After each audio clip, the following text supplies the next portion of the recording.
今天这家店真的太残忍了，掐指一算，我们是不是又有1年没有去泡温泉了？非常纳闷哦。今天我们去的这家店又是一个藏在深山里面的温泉馆，它其实非常高级，但这个地方叫土肥，我还是有感觉被冒犯到。据说是因为这个地方的温泉很肥。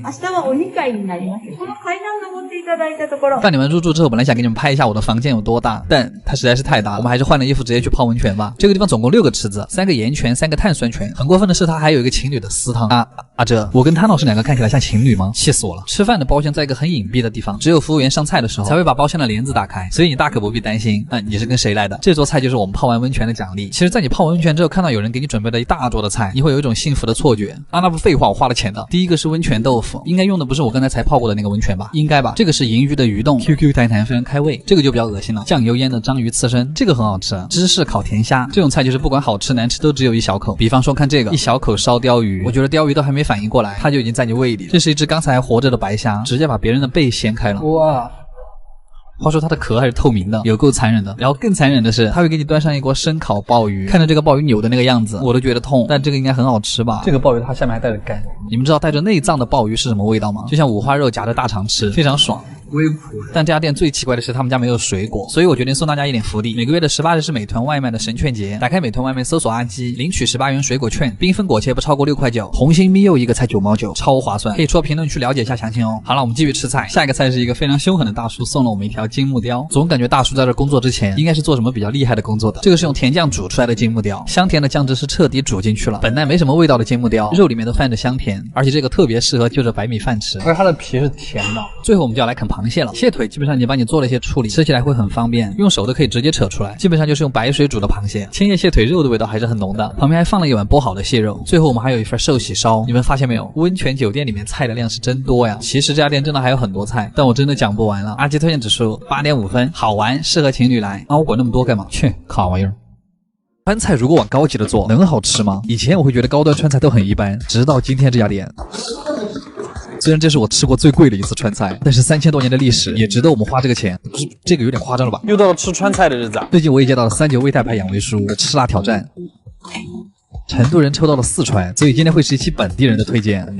你好，有大桌哎，算了，我们估计做不了大桌。氛围非常的黑珍珠，已经感觉快要吃不起了。不会是好店，就是餐前水果都这么好吃。他家的黄桃鹅肝是可以单点的，先来一个尝尝，真的很穷。咬下去的第一感觉像是裹了芒果酱的冰淇淋，这个皮儿就像一层薄薄的果壳，里面是慕斯的口感，就是它是一个荤甜品，它就是一坨脂肪干，果味刚好中和了油腻的感觉。但是你完全可以把它当成一个甜品来吃。接着是一个鲍鱼版的辣子鸡，干海椒的那股冲味真的很明显，润物细无声的同时给你一个大头鲍鸡，然后里面混合了一点云南的牛杆菌。你把牛杆菌和鲍鱼一起吃很好吃吗？但它最牛的一点是，鲍鱼竟然都炒入味了，就很像小时候5毛钱一包的手扒鸭。或者这个就是干海椒的美妙之处。然后是云南菌烧牛筋，开盖那个热气儿，就像一个巨大的云南菌人，把你推到了云南的深山。什么呀？怎么还中华小当家了？牛筋甚至有点隐隐约约透明的感觉。我还是想说，软糯的同时保持着 Q 弹，这个到底是怎么做到的？它就是一个特别野味的一个牛菌果冻的感觉，嚼起来像是胶原蛋白粉肉冻，味道有点像佛跳墙，但是牛杆菌的味道非常的浓郁，就是牛腩里面渗出的那个水都是牛杆菌的味道，但是煮了一锅汤，然后不停的给你收汁。我愿意给这个菜单独给它一个满分。然后是水煮牛肉，牛肉用的还是比较好，有嚼劲儿，但是当你觉得有嚼劲儿的时候，那个油辣子的味道就冒上来了。你能尝到非常重的油辣子的味道，青花椒跟那个干海椒的味道，它会麻痹的整个舌头，但它是一种越吃越辣，越辣越麻越想吃，就是嘴巴和胃都受到了攻击，而且它非常的油，甚至感觉胃已经有点不舒服了。一般这种情况，我就会喝一杯3九胃泰牌养胃书，它真的很不错，喝下去很温和，因为经常会探店，生冷油辣的食物会吃的比较多，就很需要它，大家胃不舒服都可以吃。接下来正好来一个芙蓉蒸蟹缓一缓，说直白一点就是螃蟹蒸蛋，螃蟹的鲜味刚好融入到了蛋里，所以这个菜啊最好吃的部分其实是鸡蛋，我都不敢想象这一口有多迷惑。虽然很不想承认，并且它还很贵，但是这个鸡蛋真的太好吃了，因为螃蟹并没有包容鸡蛋。接下来是主食，鹅肝和牛炒饭，好高级的2个食材，居然拿来做炒饭。它的洋葱异常的甜，就是甜到压过的鹅肝跟和牛，它很好吃，但是我觉得它就是一个很好吃的扬州炒饭了。然后接下来是今天最好的一个菜，尽管前面的菜有些缺点，但就靠这一个菜就可以全部拉回来，没有夸张啊，它就是酸汤甲鱼。我最期待的其实是酸汤的部分，它超出了我的想象。酸汤汤带的那个太好吃了，酸辣的同时还有一点胶质的感觉，就是甲鱼的那个皮已经融进去了。你喝一口汤，再咬一口甲鱼皮，你会感觉嘴巴上面糊了一层甲鱼唇膏。糕，甲鱼皮软糯粘稠的程度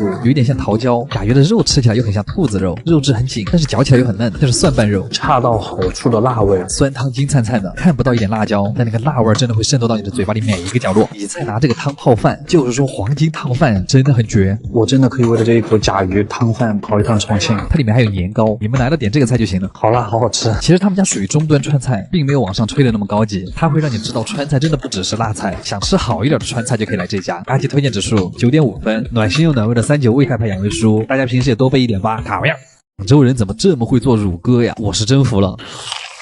这次来广州主要是看《红楼梦》，然后我的广州朋友就说，如果这次来广州只吃一顿饭的话，可以尝试一下这家。一个是5000块钱。我操！今天我们去的这家关东煮店特别的厉害，但没想到他们家最好的居然是松茸，那非常的不合适。秋天是一个很适合吃松茸的季节，所以今天又去找了一家很好吃的店。又到了吃关东煮的日子了。这家店藏在东京闹市区的一个巷子里，就是那种典型的日本居酒屋，氛围特别好。挑了一个靠窗的小包间，菜品什么的就直接我妈开 C 了。先上的小菜是一碗蟹肉海带，一碗又咸又粘稠的东西。还好第二个上的就是我们的贝类拼盘，这个是我一直都很想吃的赤贝。它好吃是因为它薄切的时候吃起来像海带芽，厚切的时候吃起来又像鲍鱼。然后旁边放的就是鸟贝，这个贝的尖端肌肉特别发达，所以那个地方吃起来特别有嚼劲。然后白色的这个是石原贝，也叫白鸟贝，它的肉质更厚实，吃起来也有一点微微泛甜的感觉。吃完贝类，终于到了我们的松茸。我们现在点的这个是一个1500块的和一个5000块的，好香啊，这个味道。店员说这个是用锡箔纸包着烤的，但其实这个应该是叫蒸吧，虽然它配了一个臭橙，但我总觉得臭橙的味道会把松茸盖住，所以我们挤一丢丢就可以了。这个就是那个5000日元一坨的，它比较肥大。我感觉自己像在吃肉，不过这东西本来就比肉贵。它这个吃起来最大的感受就是香味极其的浓郁，而且蘑菇的里面好像是吸了一些关东煮的汤，就显得更鲜了。1500块一根的这个就比较小，但是吃起来仍然很过瘾。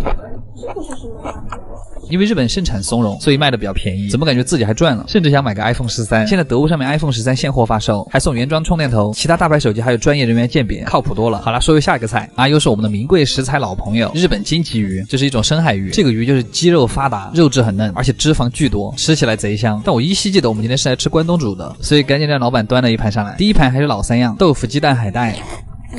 其实这个卤蛋才香，汤汁已经把蛋黄泡烂了，带一点黄芥末，特别的配。拍个封面，然后还是豆腐，怎么那么多豆腐？好吧，这是小葵点的。然后我亲自点了一份，鱿鱼海带年糕福袋，蛋鸭也算呀。现在吃这个包菜卷肉，我趁他不注意，迅速咬了一小口。这家的肉是真多啊，跟一个包子一样。然后是我最喜欢的章鱼腿，感觉好久没吃到这个了，让他来诠释一下什么叫真正的弹牙。但这个弹的也太厉害了。然后再来一个年糕福袋，外边包的是豆腐皮，这个咬开之后里面塞满了年糕，这都要拉丝了可还行。感觉今天这家店吃的东西比米其林店用的食材还好，是一家难得的耿直居酒屋了。好了，阿基推荐指数9分，但是一看账单吓了一跳，这比米其林还贵啊，8.5分。卡玩意儿1点钟预定了2位，一进门的这个荣誉墙一点也不收敛，见了一个空口吃百香果，真酸。我的问题，我们的第一个菜非常的清淡，秘制安格斯牛肋骨，现烤之后出来切片，还在滋滋作响，淋上黑胡椒汁。请问一下，广州真的有这个菜吗？但就是想大口吃肉啊。这个排骨真的很烂，有点中西结合的感觉。它这个肉细嫩多汁，有一点点像炖牛舌，特别是肉嚼开的时候香气会扑鼻，就算是瘦肉也会带上一点软筋，就是它的肌肉组织轻易的就可以被剥开，然后酱汁就会渗进去。然后是这个菜螺片鲍鱼捞鸡，就这个菜是我记忆中的广州，清中带鲜，淡中带美，也可以像吃河豚肉一样，用螺片卷着鲍鱼和鸡肉，再加一点葱丝，尝到了白切鸡的感觉，真好。就是鸡皮很脆，鸡肉又很紧，还有弹弹的鲍鱼，嚼在嘴巴里就是一个清爽又调皮的口感。它甚至还有点香油的味道，微微的酸甜味，让我想起了新疆椒麻鸡，清爽但有足够的肉感，好吃。单独的鸡皮是最好吃的。然后就到了他家乳鸽，它真的很有仪式感，在你面前剖开然后修剪。但这不是重点，重点是这个乳鸽它用的香茅来腌制，我觉得香茅会加重那个鸽子肉的味道，好浓好浓的乳鸽味。鸽子皮也是非常漂亮的焦糖色，店里称这个为玻璃皮。它这乳鸽是真的很肥，因为咬开那层糖衣，那个肉汁就会慢慢挤出来，你就跟在喝鸽子汤一样，一股淡淡的香茅味，有一点花椒油油的味道，那个乳鸽的野味特别的浓郁。但是我们没有预定，只能点一只。今天让我重新认识了烤乳鸽这个菜。然后是今天最贵的一道菜，剁椒红玫瑰，1030。它怎么越看越像香菜？中间的骨头换成了肥肠，发酵过的剁浆非常香，石斑鱼就非常像鸡肉，舌头都可以碾碎。这个菜石斑鱼可以卖到这么贵吗？肥肠很一般，就因为肥肠完全不入味，感觉它跟剁椒没什么关系。然后是杀虫海螺焖鸡，用的是海南的文昌鸡，所以鸡肉吃起来会有那种又弹又滑的感觉。它有一股非常浓烈的黏味，就是家里做的鲜味。毕竟这3种食材搭在一起，就是鲜中加鲜。这种稀少的就是沙虫，沙虫有点像鱼泡的口感，汤里汇聚了各种精华。舀一勺汤，一半都是油。它好像是为了让鸡肉更入味，所以鸡汤有点咸，咸，但它主要是吃鸡肉嘛。这个月吃到过了最嫩的鸡了。然后是黑松露蒸鲍鱼，这个菜就是咸鲜口，酱汁非常突出，这个酱汁有点像东坡肉加巧克力的感觉，它像个甜品，但是又因为它有黑松露，坚果香还很开胃。你知道我要干嘛了吧？可以帮我们上一碗白米饭吗？这种就要泡饭，就是鲍鱼什么的根本无所谓，就是我最爱的巧克力酱油拌饭。能再来个煎蛋吗？这个饭太绝了，这碗饭是我今天吃到的第一梯队的味道。然后是豆腐蒸肉，上面是虾仁和鱿鱼做的馅儿，很像成都的肉末蒸蛋，甜甜的，豆腐很嫩。下面的那个豆腐比那个肉还好吃。然后我们迎来了今天的王者，就是这个黑芝麻糊双皮奶。怎么会这么好吃啊？虽然我很不想承认，但他们家便宜的菜都很好吃。就是大家说的纵享丝滑到底什么意思？我今天终于明白了，熟芝麻的油脂和乳脂结合的非常惊艳，黑芝麻汤圆里的馅儿加上淡淡的牛奶甜味，乳鸽和这个双皮奶就真的非常给劲儿。这个双皮奶真的是我想舔盘子的菜。吃完觉得他家还是很好，但就是有点贵，觉得贵好像是我的问题。下次我要点双份，阿基推荐指数8.5分，好样。日本和牛其实真的可以很便宜，之前那些很贵的店都是我骗你们的。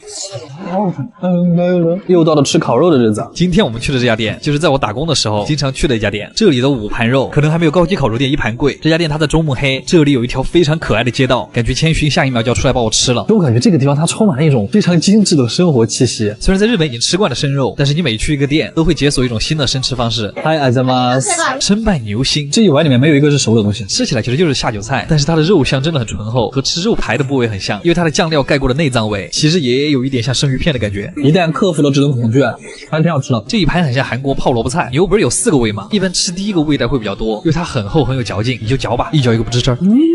这家调味是真的很好。接下来这一盘也是生的。薄切的牛心，像是固体鸭血，这个比刚才更有牛心的味道呀。现在我的胃里啊，3盘菜全是生的，我像一个丧尸，它很像广州居居包里炖出来的猪肝儿。我真的很喜欢吃内脏的味道。今天我们点的第一盘熟肉是绞切牛舌，终于要吃点熟一点的东西了。烤的刚刚好的话会非常的入味，绞切吃起来就很像去了皮的菌根儿，柔中带脆，还可以挤出油水。第一次觉得绞切的可以这么好吃，而且其实我觉得相较于厚切跟薄切，这种绞切的性价比会更高一点，又咸又带一点点胡椒味。接着是横膈膜肉，它可以说是日式烤肉的代表菜，它是内脏肉，就是牛的胸腔和腹腔中间的肉，所以它其实是纯内脏和纯肉都无法对比的口感。横膈膜肉里面的汁水都是入了味儿的，它没有嚼劲儿，但就是强调一个水多。每一次的咀嚼，口腔和肉的缠绵都很有快感。他们家腌制肉的方法真的很特别。接着是烤牛心，它很难烤，你要烤到它的表面焦而不老，吃起来会有点像肉筋，很耐嚼，但是满嘴的肉感和内脏味又会让你很满足。它不是一种很脆的东西。然后这个是牛脸肉，它其实这个还挺贵的，就是一头牛身上只有1公斤哎，因为牛经常用到这块肉，所以这个肉很活，肉质非常的细嫩，而且它里面很多胶原蛋白，很有胶质感，还不会塞牙。我觉得肉可以撒点柠檬。接着是小肠，小肠烤起来就会很脆，嚼到里面牛油味才会出来。这家店对于内脏的调味我可以给满分。然后是牛心管，吃起来很像超厚切的黄喉，但它其实是牛心脏中提取出来的大动脉管，你牙齿一咬就能把心管分成2半。然后是麻辣孜然味的牛肚，牛肚真的很好吃，就是又脆又软的迷人口感。牛大肠就不用说了，牛油口香糖，好吃但是很难嚼。薄切的牛舌就是要叠在一起吃。最后还来了一盘牛舌刺身卷，中间包裹着生脆的葱花，像是在嘴巴里面拌了一盘葱拌牛舌，里面是日式的那种香油葱酱的味道。我甚至觉得它很解腻，还送了我们一盘味增版的横膈膜，其实吃起来就是甜口的照烧。最后的主食是寿喜烧，想不到吧？这种平民烤肉店也会有烤肉寿喜烧，它这个有一种吃筛子牛肉的感觉，因为油水很多，一口下就像在喝牛汤一样。最后的冷面就是用来清新口气的，其实是我们点太多了。总的来说，他们家的牛肉品种虽然没有那么高端，但是每个部位很讲究，并且调味非常的合适，就会有一种花小钱办大事儿的感觉。阿基推荐指数9分。卡样。说有一种辣叫江西辣，就是连湖南人、四川人吃了都要受不了的那种，死不是哦。哎呀，这光辣出来了！夏天到了，正好来南昌，这也是今年第1顿烧烤小龙虾。